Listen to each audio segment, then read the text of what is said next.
I'm sitting in Via Giulia in Rome, down by the river, and here's Thomas Fazi, who my co-author on Reclaiming the State. And, hey, yo. Yeah.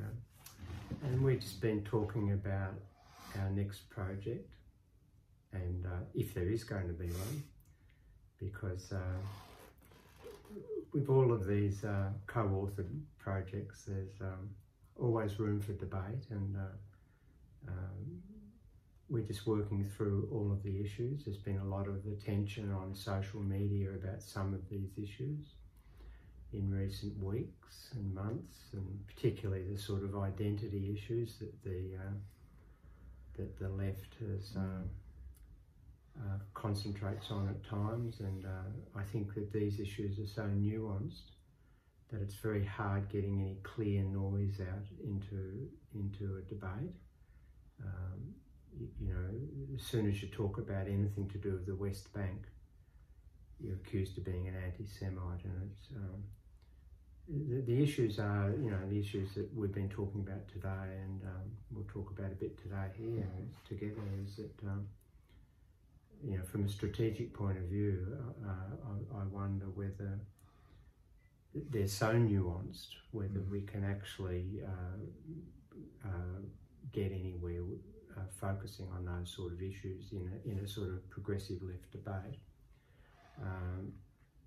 But then I understand your position that we shouldn't be silenced by irrational responses, and I accept it.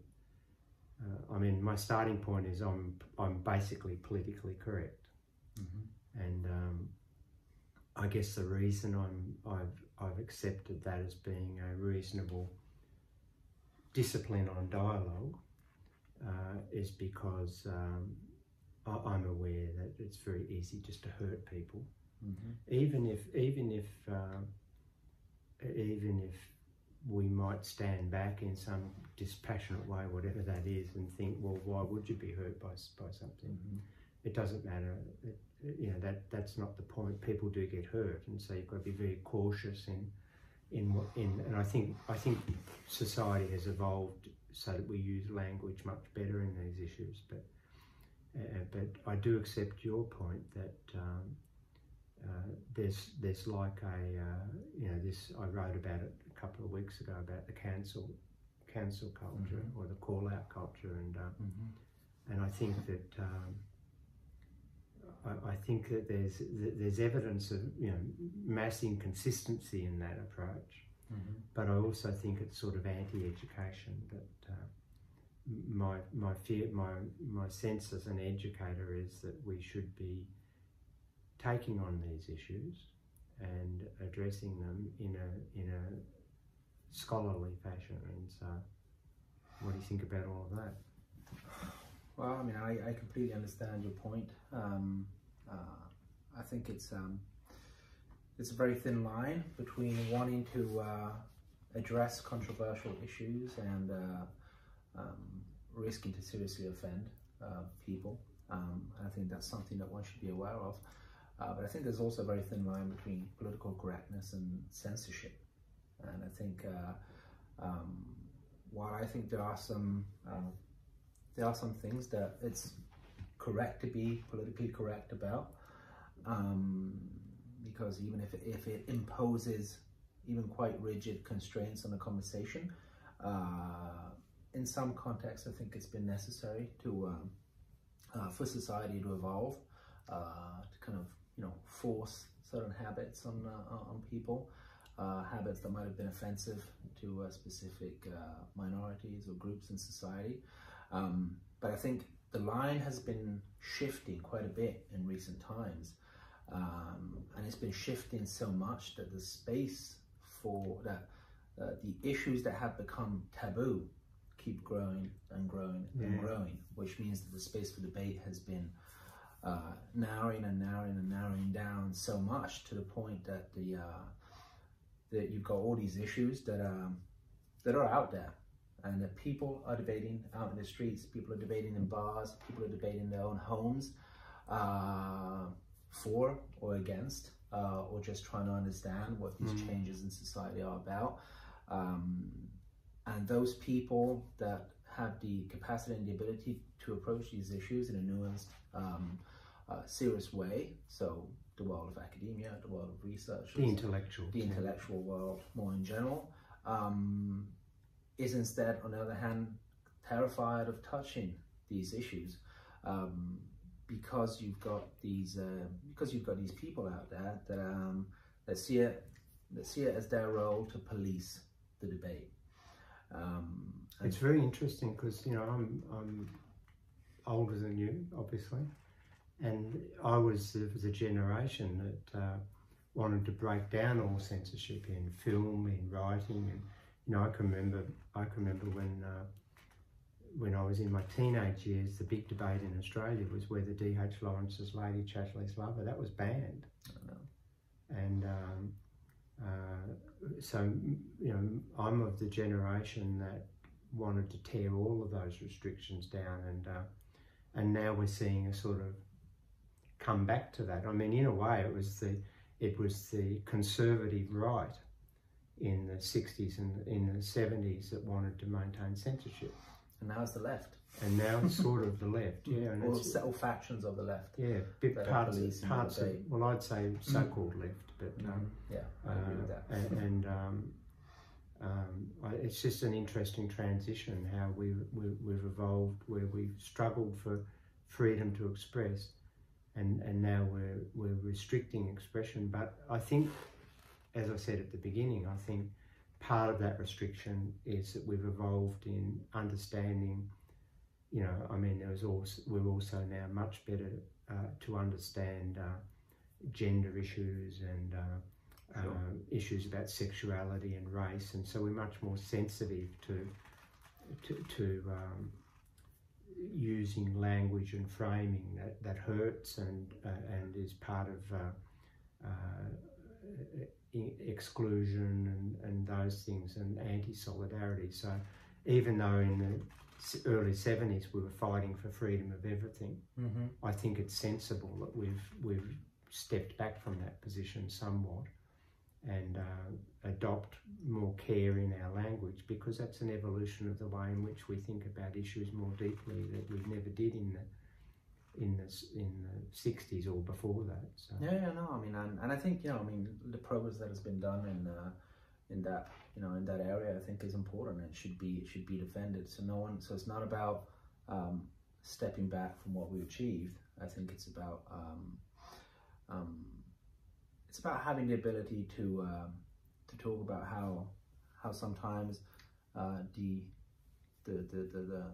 defense of certain categories in society or certain minorities can be brought so much to the extreme where it becomes where it simply becomes impossible to talk about how some of these rapid changes in society might be you know, might cause anxiety and might cause just confusion in a lot of people. And I think the not talking about this is not the right way to approach it. I think, you know, understanding how, I think change is about, you know, I mean, it's a dynamic process. You know, it's about, you know, trying to introduce new awareness about new topics and a new consensus about topics.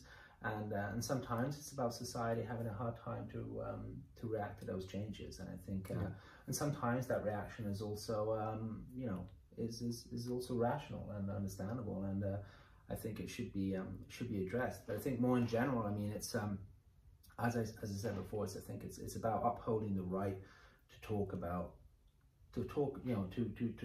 issues that are considered taboo, because it's so easy to move the line in the sand whereby, you know, it's easy for what may appear to be a progressive narrative to turn into a, you know, very much pro-establishment narrative. So, for example, if you take the question of sovereignty, which we've addressed a lot in our book, there are factions of the left that think that, you know, that just talking about sovereignty is making a nationalist argument or a chauvinist argument, and so I think this is a great example of how dangerous this approach can be, where even talking of an issue that should be fairly uncontroversial, even from a left standpoint, which is the issue of you know, the defense of sovereignty, democratic sovereignty, national sovereignty, becomes a taboo. Yeah. And that's so when you allow the thought police to you know, to shut off the conversation and to constantly shift the line in the sand, then issues that we would consider completely uncontroversial can become controversial. Yeah, I think I wouldn't mind talking a bit about that next, but there's two concerns. I mean, we were talking earlier about two concerns that I've got in this issue, and the first one is that, as obviously one of the developers of MMT, with MMT getting such, you know, we're now, I think it's not putting tickets on ourselves to say that we're now seen as a real challenger to the mainstream. Absolutely. And the scrutiny that we're under now is intense, and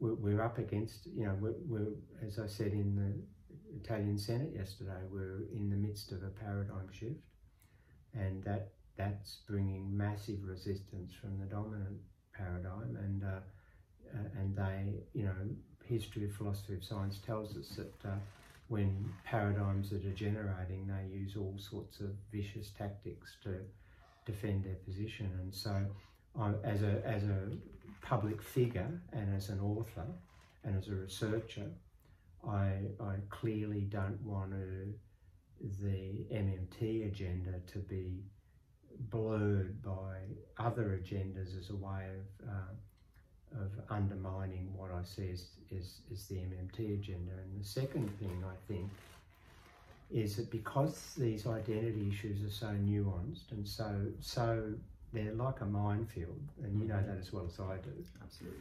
That you've then got to, I think you've definitely got to talk about them as a public intellectual. Because they bear on our primary research agenda, yours and what we want to, in part, talk about in our sequel to Reclaiming the State.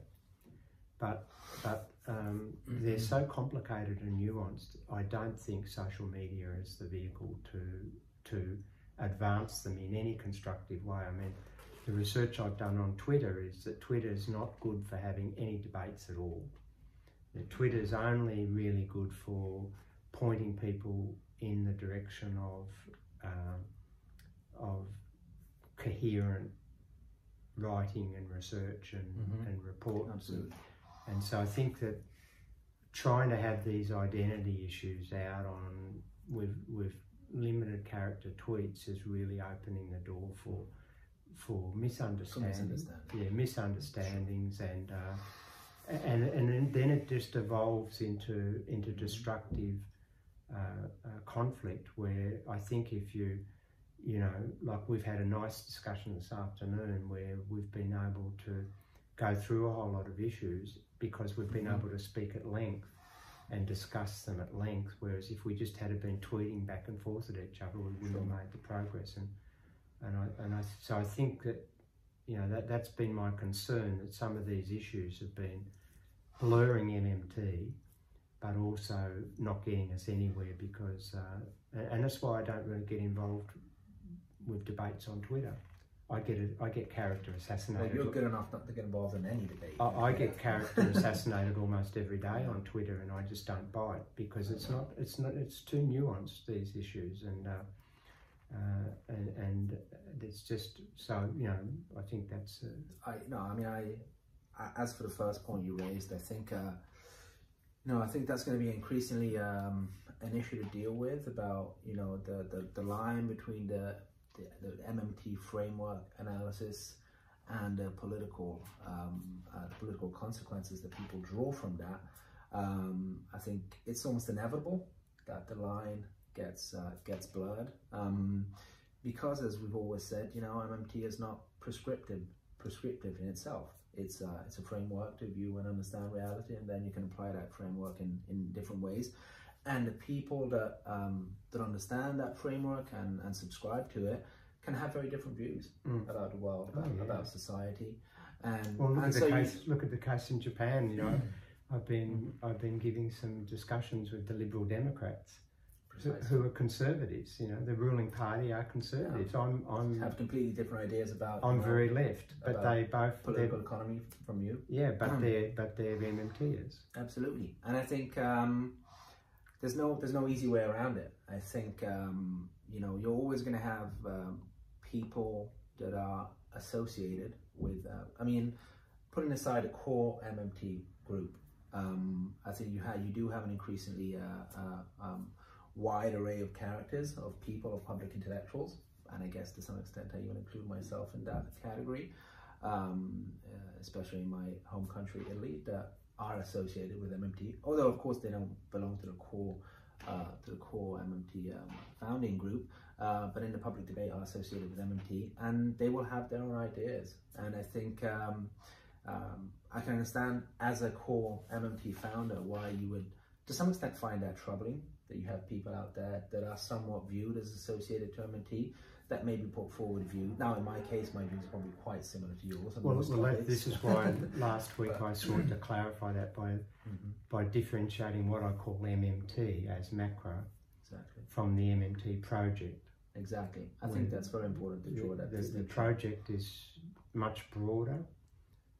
It informs MMT and it draws on MMT, but it's not MMT. Exactly. And I've sort of sought to draw that line in the sand where to help people understand where the line is. And I think to some extent, with the effort that people that see themselves as MMT advocates can do, is themselves to try to separate the line. And so, you know, if you're engaging on specific economic issues that relate to MMT, you know, that's okay. When you're dealing with extra economic issues, more cultural issues, identity politics issues, and so on, you should make it clear. I think, you know, whoever's talking should make it clear that doesn't necessarily have anything to do with MMT. Yeah, I mean, I've seen it on Twitter where people have said, well, if you have these views, you're not part of MMT. Now, I've responded and said that's not correct. And getting back to what we were saying before, I think there are, you know, factions within, just as there are factions within the left that are trying to frame what are the acceptable boundaries of the debate.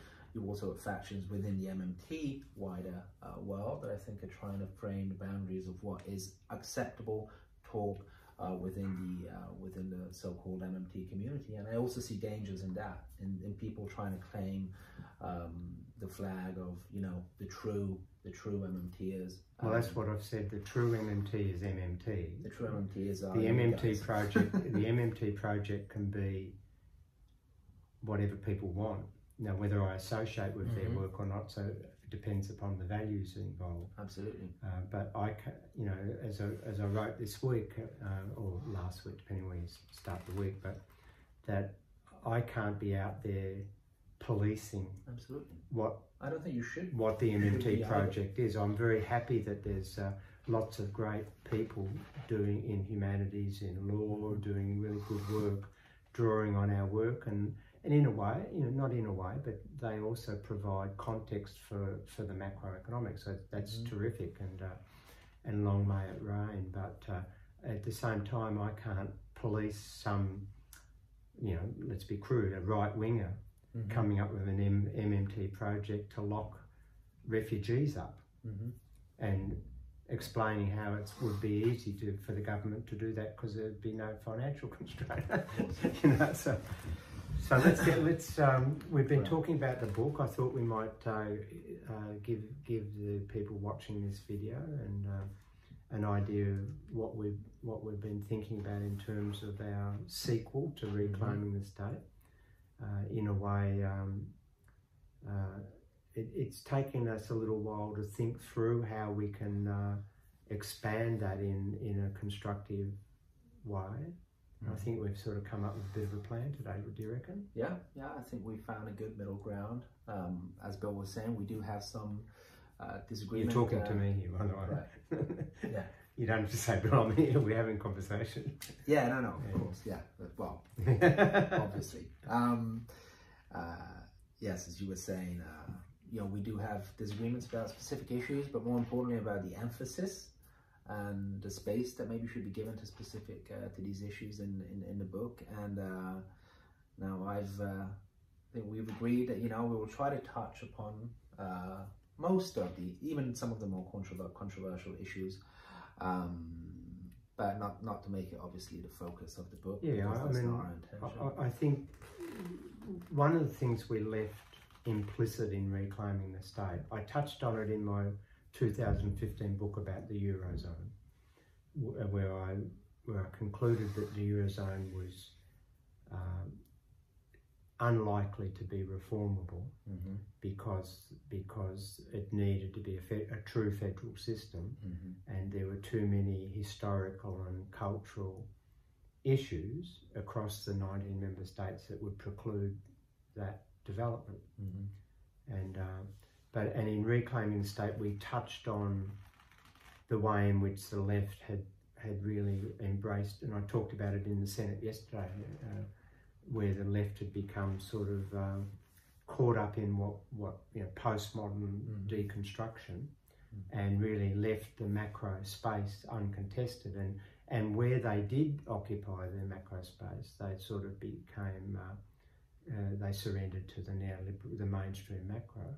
And so in Reclaiming the State, we just left a lot of those issues implicit and concentrated on the concept of a state as a currency, as a sovereign, and that disabused all of these other notions that we were nationalists or ethno-nationalists or something like that. But I think in this next project, we have to tease out what it is that gives a sovereign currency political and societal legitimacy. Now, in MMT we talk about it being driven by a tax liability, but that begs the question as to what's lying underneath the acceptance of that liability. And I think that's the context.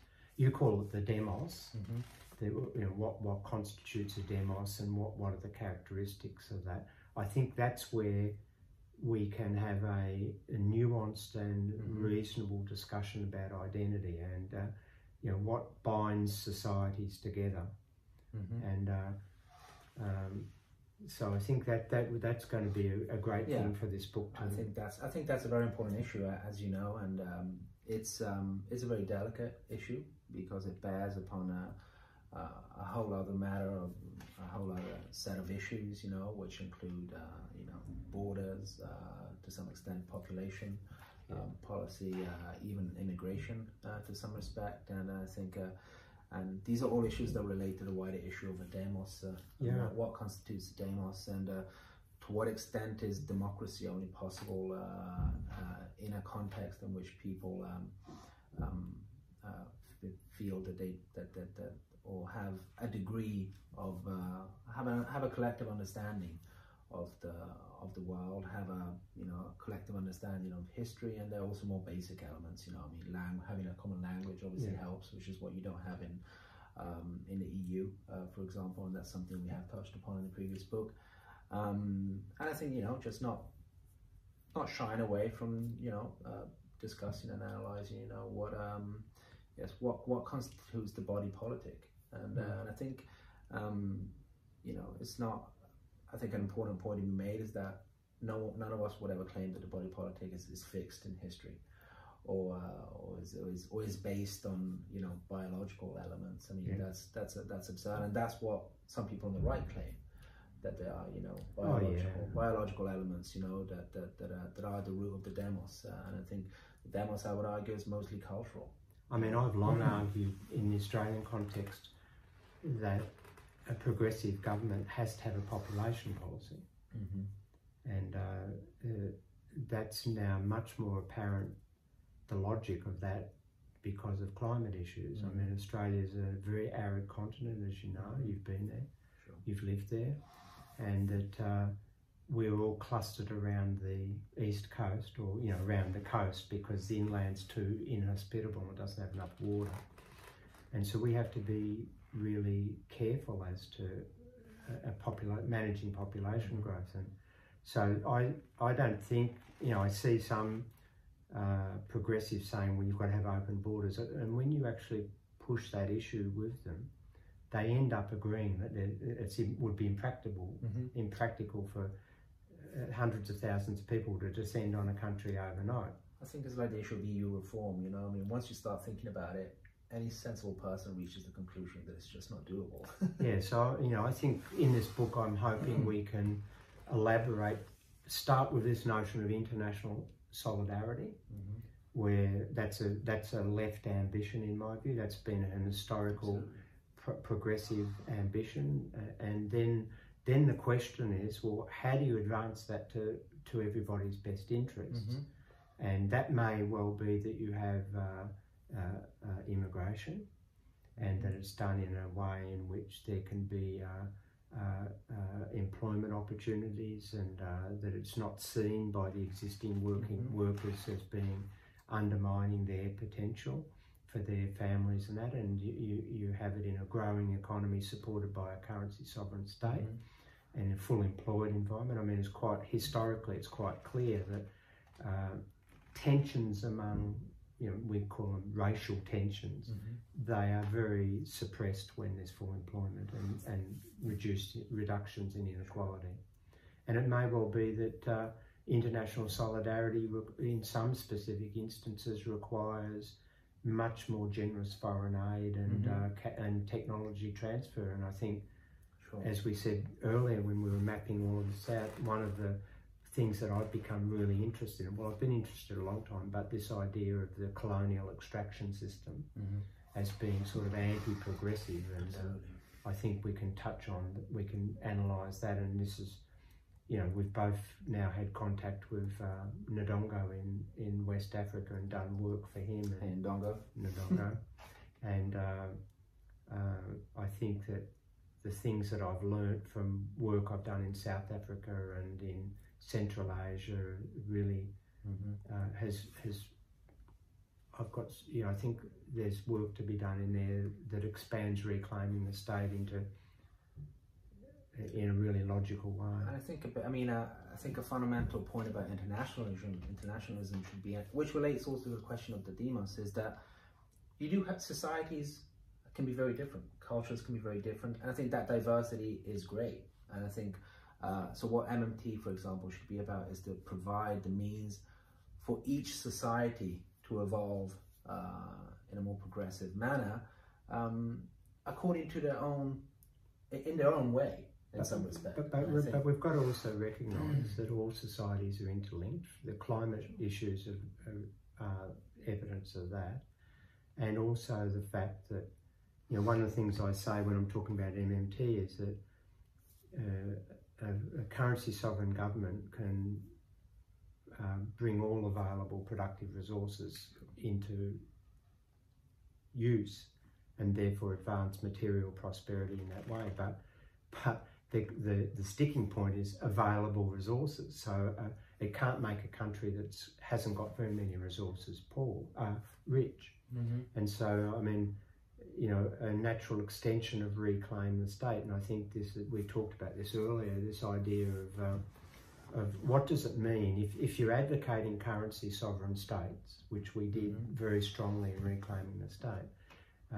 What expression then does international solidarity have? What formed? So a lot of progressives, let's talk. We're in Europe. You live in Europe. Think that the EU is an expression of international solidarity, and therefore we should hang on and reform it. Right. Whereas I think it's an expression of the victory of neoliberalism, and it should be torn apart. But I don't abandon for one moment the idea that we live in one globe where we've got one climate and we're one people. I'm a true cosmopolitan type of person, and even though I advocate currency borders, and the first bit teases out what might determine feasible borders. I also advocate, a cross-border generosity and solidarity and equity, and I think that's something our book can really build on. Yeah, absolutely. And I think it also relates to the confusion on the left, of globalization and free trade. This idea that because free trade is interconnecting the world ever more, then there's something intrinsically progressive. Even about well, I sort of get confused because free trade, because as we're saying, free trade often takes very exploitative. Yeah, but then they say fair trade, and I support fair trade, not free trade. I think, of course, fair trade is. I think there's a lot to be said about fair trade, and that should be the basis of any trade. It should be done on fair conditions and fair social, environmental conditions.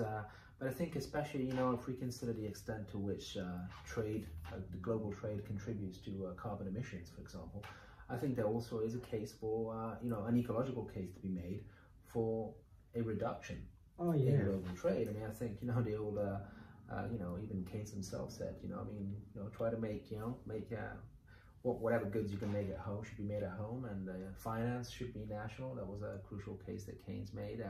And I think, now that might seem like an absurd argument to make nowadays, but I think from a purely ecological perspective, there's a really important case to be made for the relocalization of certain aspects of production. You've got these goods being shipped all over the place, often involving very exploitative conditions of labor, of the environment in countries. And definitely the thing is that, wealthy, high-income urbanites, and we're probably in that category, we benefit from trading systems that exploit. My profession has this idea that gains from trade. That a country wouldn't trade unless everyone gains from it. Yeah, whereas we know from the colonial extraction system that that's not true, that the advanced countries have really grown and prospered in a way that, well, here's the way of saying it, is that the way in which the advanced countries have prospered is totally different to the way we're expecting and that we've imposed on the poorer countries. And I think we need to discuss that in the book as part of the international solidarity and what internationalisation means for a left progressive. Because I think there's a lot of emotion about the first, second, and third internationals, and I was young. I've sung the Internationale often, and felt great about it. But I think we need to really nail that down in the context of currency sovereignty. Sure. Yeah, I think the whole issue about internationalism is very interesting. I think. The left has always. People on the left are always talking about internationalism. It's in everyone's. They slip that word into every discussion, basically, without often, really thinking about the implications and how difficult real internationalism actually is. And in fact, if you look at the history of the left, it's been most changes have been achieved at the national level by individual countries. And the masses of individual countries taking power and implementing change in their own country. And of course, you've had important,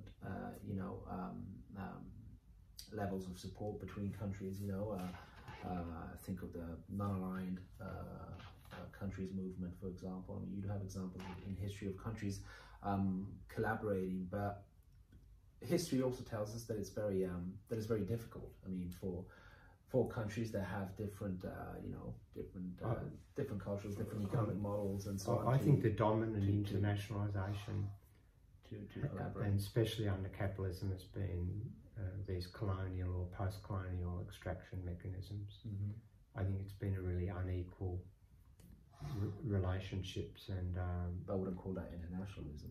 No, but that is. But no, I know, but that is the way in which countries have. Oh yes, absolutely. That's been the most common form of. So we've got to work out a way. I mean, you know, I think this book can tease out arguments as to how the advanced world can maintain their material prosperity in the face of climate change, but also in the face of sharing resources more equitably across the planet, so that we're not just extracting from other peoples, and we're sharing better. And I think that, you know, that will be a really great extrapolation. Yeah, I mean, I think that's the relationship between the national, the local, and the global level is incredibly interesting, I think, and I think it's easy to overemphasize any of those levels. So you've got people that say it's all about, you know, neighborhood, community action, or even people that focus on the individual level. You know, recycle your garbage and so on, and then you've got, you know, people that go to the complete other end of the spectrum and say, you know, change can only be global. And so you've got, you know, what I would call the sort of globalist factions, even of the environmental movement, for example, that say, oh, it's only possible if we have a global Green New Deal. But realistically, are you ever going to have, you know, I mean, a centrally managed authority that can implement the Green New Deal or an equivalent of that program at a global level? That's likely never going to happen. And so international collaboration is really the only level, I think, at which that can happen, which also means taking into account that, you know, countries will evolve and evolve in terms of consciousness over these problems at different paces, and there's only so much there's only so much that I that live in Italy and that you that live in Australia can do about the pace at which other countries evolve on these issues. That's why I would say that it's very important, you know, to focus on changing things at the national level, also in terms of providing a positive example to other countries. I think. It's, I mean, to say that either change is global or you know, or we're all screwed is a dead end, because, you know, I mean, change is never going to happen simultaneously at the global level, and that's why I think that focusing on national level change is so important, because, you know, I mean, who's to say, you know, how inspiring it can be to see one country actually implementing radical economic change and a radical ecological transition. It can provide huge inspiration to other countries, and that's why I think that. And I mean, I see, I've argued for a long time that that's the role of the EU in Europe, to be just an intergovernmental setup that can handle those big issues across countries, rather than try to squeeze them to death through the currency union. So, okay, so we've now better finish this book, eh? Yeah. And so stay tuned, everybody, and we've gone for long enough here in Via Giulia. Yeah, and it's a very lovely street, and let's do it. Yeah, well, you'll hear more about it soon.